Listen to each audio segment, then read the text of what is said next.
desde el cielo un rayo de tu luz. Padre de los pobres, ventador de las gracias, ven, lumbre de los corazones.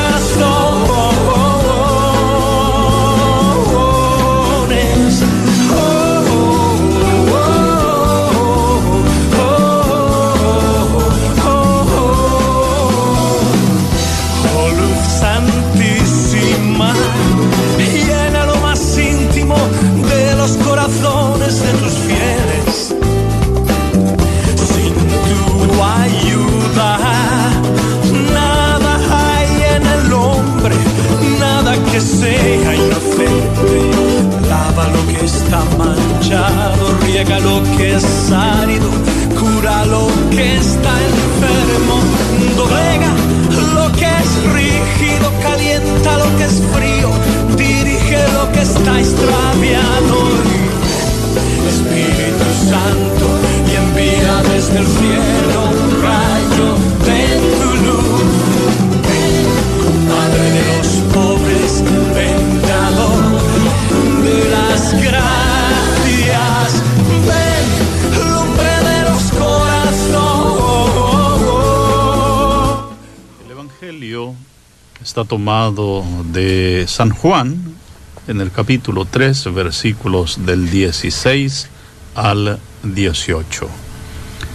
En aquel tiempo dijo Jesús a Nicodemo: tanto amó Dios al mundo que le entregó a su Hijo único, para que todo el que crea en Él no perezca, sino que tenga la vida eterna. Porque Dios no envió a su Hijo para condenar al mundo, sino para que el mundo se salvara por Él. El que cree en Él no será condenado, pero el que no cree ya está condenado, por no haber creído en el Hijo único de Dios. Palabra del Señor, gloria y honor a ti, Señor Jesús. No basta decir que creemos en Dios. Algunos dicen: no importa la religión que profesas, todos adoramos al mismo Dios.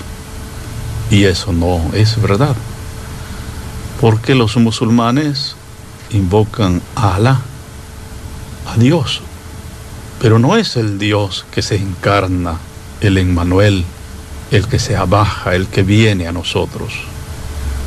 Así, el judaísmo, de igual manera, es un Dios como monoteísta. Igual nosotros creemos en un solo Dios verdadero. En esto estamos de acuerdo con los musulmanes y también con los judíos, pero este único Dios se ha manifestado, y como hemos escuchado en el Evangelio de hoy, tanto amó Dios al mundo que envió a su Hijo, para que el mundo se salvara, para que tuviera vida.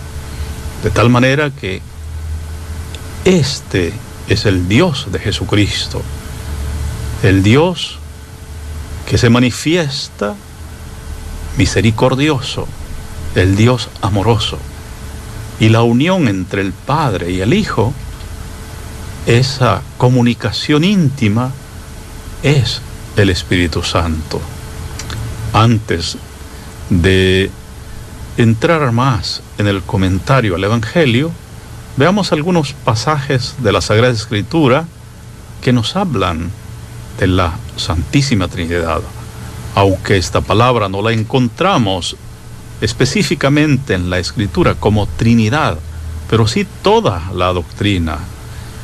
Por ejemplo, quien me ha visto a mí, ha visto al Padre, dijo Jesús. Yo estoy en el Padre y el Padre está en mí. También dijo Jesús: si alguno me ama, guardará mi palabra, y mi Padre le amará, y vendremos a él y haremos morada en él. Evangelio de San Juan, capítulo 14, versículo 23. Y en el mismo Evangelio, Jesús dijo: el Espíritu Santo que el Padre enviará en mi nombre, les enseñará todo. Capítulo 14, versículo 26. Como el Padre me amó, yo también les he amado a ustedes. Capítulo 15, versículo 9. Que todos sean uno, como tú, Padre, en mí y yo en ti. Que ellos también sean uno en nosotros. Capítulo 17, versículo 21.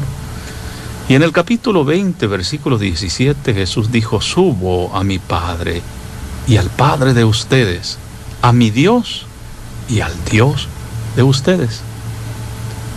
En el capítulo 20, también, versículo 21, dijo: como el Padre me envió, también yo los envío. Y dicho esto, sopló sobre ellos y les dijo: reciban al Espíritu Santo. Este versículo lo escuchamos el domingo pasado.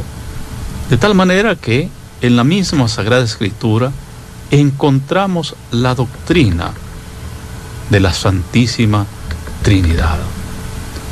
Ahora, alguien podría preguntarse: ¿no es ya bastante difícil creer que existe Dios como para añadirnos el misterio o el enigma de que es uno y trino?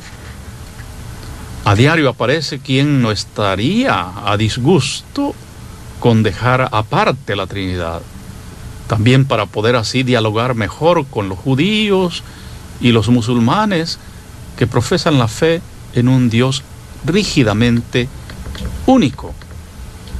La respuesta es que los cristianos creemos que Dios es trino, porque creemos que Dios es amor. Si Dios es amor, debe amar a alguien. No existe un amor al vacío, sin ser dirigido a nadie. Nos preguntamos entonces: ¿a quién ama Dios para ser definido amor? Y una primera respuesta podría ser: ama a sus hijos, a sus hijas, a los seres que Él ha creado. Pero los hombres, el ser humano, existe desde hace algunos millones de años, no más. Entonces, antes que existiera el ser humano, ¿a quién amaba Dios? No puede haber empezado a ser amor desde cierto momento, porque Dios no puede cambiar. Y una segunda respuesta es que antes de entonces amaba el universo, el cosmos. Pero el universo existe desde hace algunos miles de millones de años. Antes de entonces, ¿a quién amaba Dios para poderse definir amor? No podemos decir que se amaba a sí mismo, porque amarse a sí mismo no es amor, sino egoísmo, o como dicen los psicólogos, narcisismo. Y he aquí la respuesta de la revelación cristiana: Dios es amor en sí mismo, antes del tiempo, porque desde siempre tiene en sí mismo un Hijo, el Verbo, a quien ama con amor infinito. Y ese amor es el Espíritu Santo. En todo amor hay siempre tres realidades o sujetos: uno que ama, uno que es amado y el amor que les une. Y ahí donde Dios es concebido como poder absoluto, no existe necesidad de más personas, porque el poder puede ejercerlo uno solo. No así si Dios es concebido como amor absoluto. Por eso hemos escuchado hoy en el Evangelio cómo Jesús, en este diálogo con Nicodemo, que representaba a los fariseos, representaba a los doctores de la ley, Jesús le dice: tanto amó Dios al mundo que le entregó a su Hijo único, para que todo el que crea en Él no perezca, sino que tenga vida eterna. De ahí que Dios no envió a su Hijo para condenar al mundo, sino para que el mundo se salvara por él. Estas expresiones de Jesús, estas afirmaciones, echan por el suelo aquella idea que se tenía de Dios. El Dios omnipotente, aunque es omnipotente, omnisciente, etcétera, ¿verdad? Pero es un Dios que renuncia, como nos dice San Pablo, a su categoría para abajarse, para anonadarse, para hacerse como nosotros, menos en el pecado. De allí que Dios mismo, para no condenar al mundo, sino para salvarlo, envió a su propio Hijo. Este Hijo que murió en la cruz. Y todo aquel que crea en Jesucristo, pues no será condenado. Pero el que no cree ya está condenado por no haber creído en el Hijo único de Dios. No es que Dios quiere que algunos se pierdan, de ninguna manera. Él quiere que todos nos salvemos, que todos lleguemos a la vida eterna. Pero Él no salva a la fuerza.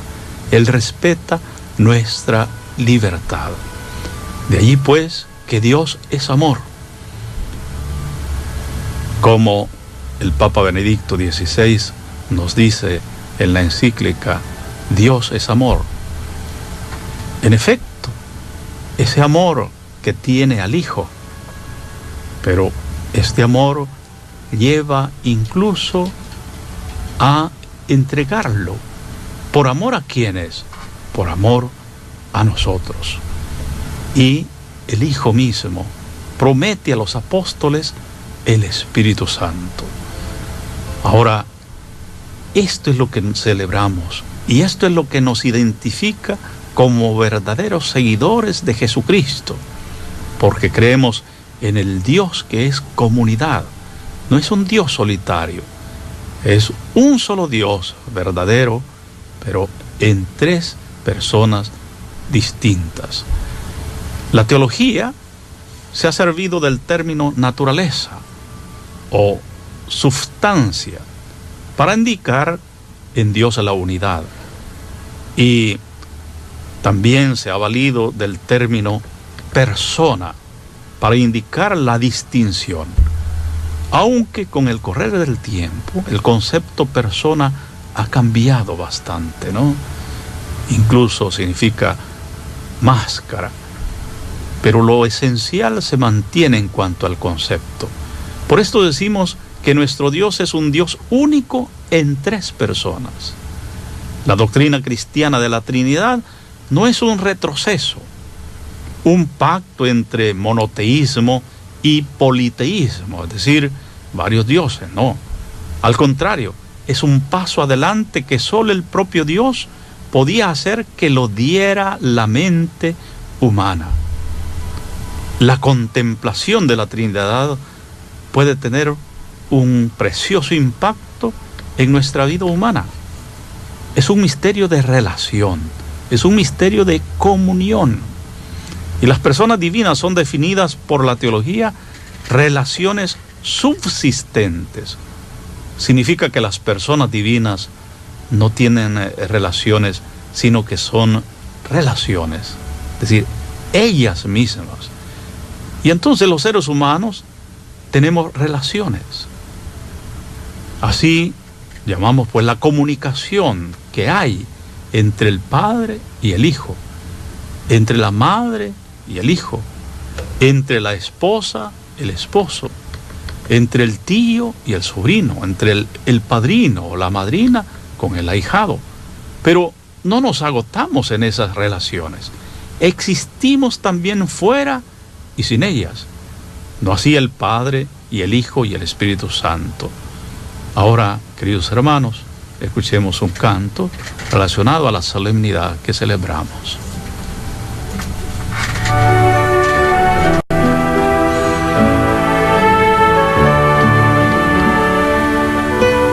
Prepárate a recibir su bendición, a ser feliz. En el nombre del Padre, en el nombre del Hijo, en el nombre del Santo Espíritu, Dios me bendijo. en nome do Pai, em nome do Filho, em nome do Espírito Santo, Deus me abençoa. En el nombre del Padre,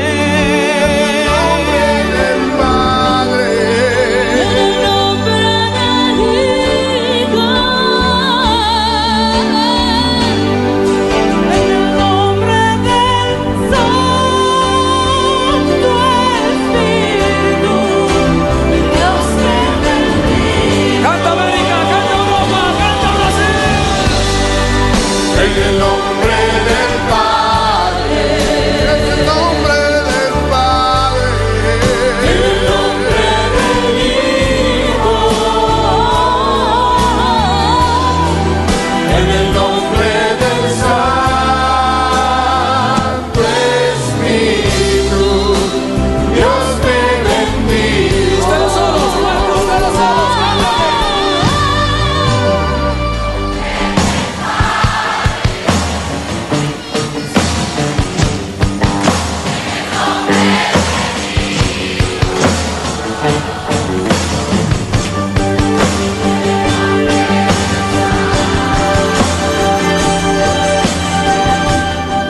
Podemos afirmar que la solemnidad de la Santísima Trinidad también es la solemnidad de la unidad de Dios, no solo de su Trinidad.